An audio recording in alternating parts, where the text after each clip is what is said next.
नमस्ते साथियों, आज आपको पता है हमारा बिहार बंद है। हमारे बिहार की यही सच्चाई है।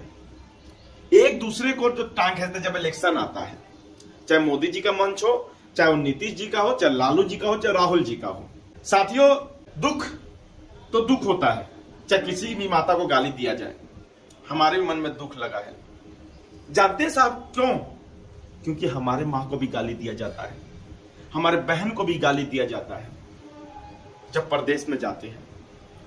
जब कोई ऐसी घटना घटती है, जब एफआईआर लिखवाने जाते हैं, तो हमारे दरोगा साहब कुछ लोग बहुत बढ़िया बढ़िया चुन के गाली देते हैं। मनोज तिवारी जी कह रहे हैं कि पूरे हमारे माता को गाली दिया गया है, तो बिल्कुल सच्चाई है। हम बिहारियों के साथ भी ऐसे ही होता है साहब। तो हम कहां जाएं, किससे इंसाफ मांगे? तो इंसाफ मैं बिहार के लोगों से मांगूंगा। आप लोगों को एकजुटाना पड़ेगा, और राजा को बेटा को राजा बनाओगे तो ऐसे ही होगा। ऐसे ही प्रदेश में भी हम जाते रहेंगे। साथियों, एक नया बिहार क्या नहीं चाहिए? क्या बिहार में व्यवस्था नहीं होना चाहिए? क्या बिहार में रोजगार नहीं चाहिए? लेकिन इससे तो हट के हम लोग बात करते हैं ना। राजा को बेटा को राजा बनाएंगे तो कहां से बनेगा भाई? कब तक?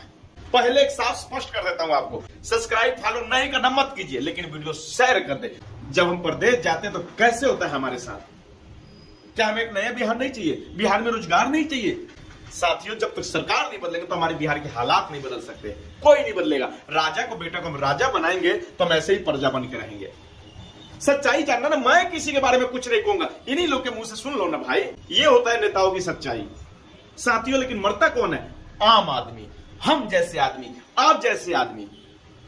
कभी जात के नाम पे जा रहे हैं, तो कभी पात पे नाम पे जा रहे हैं, तो कभी पार्टी के। अरे कब तक भाई? और कुछ नहीं तो और कुछ नहीं, कम से कम अपने बच्चों के भविष्य के बारे में सोच लो।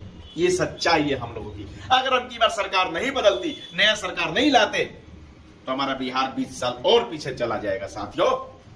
तो इसलिए हमें राजा को बेटा को राजा नहीं बनाना है, एक नया बिहार बनाना है, नया सरकार बनाना है। एकजुट आओ, मिलकर चले, एक नया बिहार बनाए, जन स्वराज लाए, प्रशांत किशोर जी को मुख्यमंत्री बनाए।